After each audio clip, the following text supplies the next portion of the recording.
آلهتكم واز لخواكانتان نهينها هم قوم كان وانو نكن ولا تذرن ودا ولا سواعا ولا يغوث ويعوق ونصرا بابزانين أم بيمش كسكية خواهي پروردگار باسيانك لصحيح البخاري دهاتوا فرميت حدثنا إبراهيم بن موسى أخبرنا هشام عن ابن جريج وقال عطاء عن ابن عباس رضي الله عنهما آموزاي پیغمبر صلى الله عليه وسلم عبد الله كري عباس ترجمي قرآنك مفسري قرآن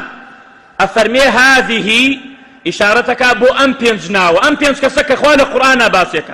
كقوم نوحتي هشيكا وازم بينجنين أمانة بياو شاكن أمانة إما اشتشاك ما إليان بينيوا هذه أسماء رجال صالحين عبد الله كري عباس فرمي أمبينجا ناوي بينج كسي بياو شاك بن رجال صالحين من قوم نوح فلما هلكوا كاتي أمبينج بياو شاكا وفاتيان كرد وكو هنا كان خومان بياو شاكن مردن باشا لدواي مردن شي بكين غير بمعنى بياو شاكن غير بيشتي بكين غير بقبركي برزو بكين وقبيل باني بكين خلق للرقاي دوره وبي سفري بوبكا وها كاكا والله كاكا معنى بياو شاكن أها سي قرآن كان خلق زور لقرآن بيها قاية فلما هلكوا أمبينج بياو شاكا كاتي وفاتيان كرد أوحى الشيطان إلى قومهم شيطان هاد وحي كرد وحي نار بوشي بو قومكيان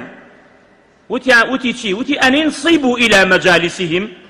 أن ينصبوا إلى مجالسهم التي كانوا يجلسون أنصابا وسموها بأسمائهم سيركا شيطان وسوسي بويا كردو لناو يكا قصيان كرد بكين كان والله كاكا بي لكو دانشتون أنت أو شاكانا لفلانا مجلس لمالي فلانا كسو لفلانا ديوخانو لفلانا سيبرو دي شبكين أن ينصبوا إلى مجالسهم التي يجلسون أنصابا وسموها بأسمائهم الرسم كيان بكن ببيكر جوان أما ودى أما يغوث أما سواعا أو النصر الرسم كان لكو لشون مجلس كان بكن داينا وكان بناوي خويا وبانجان بكن باشا أما مرقدي فلانا وإمام هوايا أوهن بادارية أوهن سريشية أوهن منالة أوهن أو ناويان بنن ناويان بتكانيان كرت لما جسكانيان دانا ففعلوا وايان كرت بلان فلم تعبد بلان يشتانا نا أبرسرا حتى إذا هلك أولئك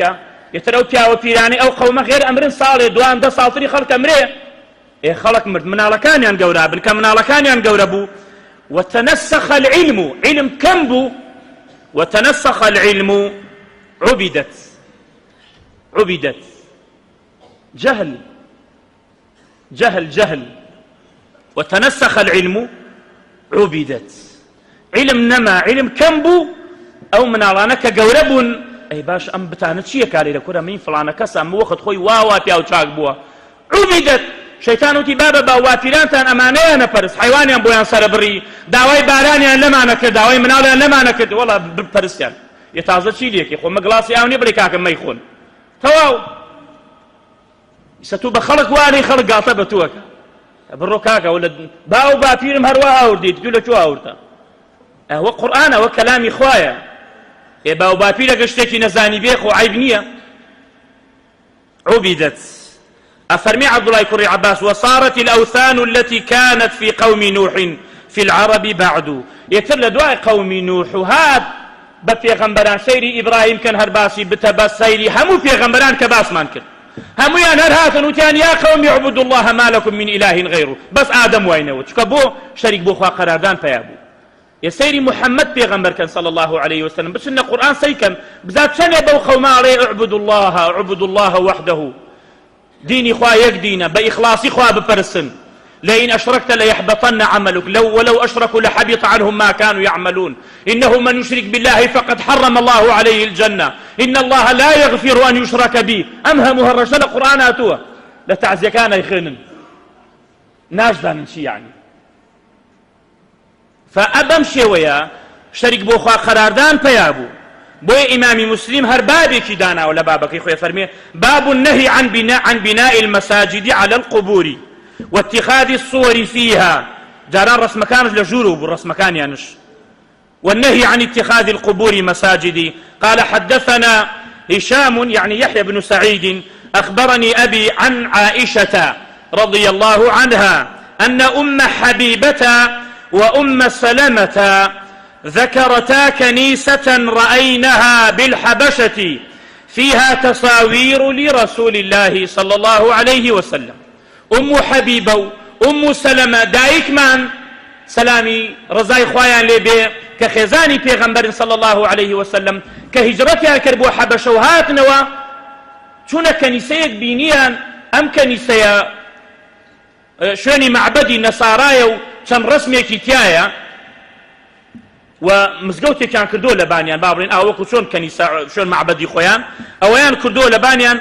ذكرتها لرسول الله صلى الله عليه وسلم باس يعني كربو پیغمبر صلى الله عليه وسلم أي پیغمبري خوشتي وامان بيني شتي عجائب من بيني خلق خريق من نوع عبادتي أنا كر پیغمبر صلى الله عليه وسلم فرموي أمش لمسلمة هاتوا بينصتوا بيستوهش فرموي إن أولئك أو كسانا إذا كان فيهم الرجل الصالح أقل كاويكي صالح ينتابي كاويكي تشاكي ينتابي فمات مرت ككاتيا مرت بنوا على قبره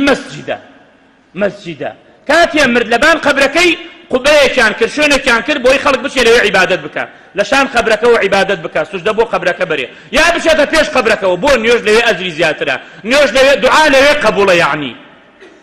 پیغمبر صلى الله عليه وسلم فرمي اولئك اذا مات فيهم الرجل الصالح فمات بنوا على قبره مسجدا وصوروا فيه تلك الصور وأورث ما نشكن هش لما قد خمانية هي فرمي أولئك أو كسانا شرار الخلق عند الله يوم القيامة توبو خد هربلت يا وشاكا رسول الله أفرمي أو شرار الخلق للا إخوة رج قيامته خرابتري مخلوقة ولا لا إخوة كهركس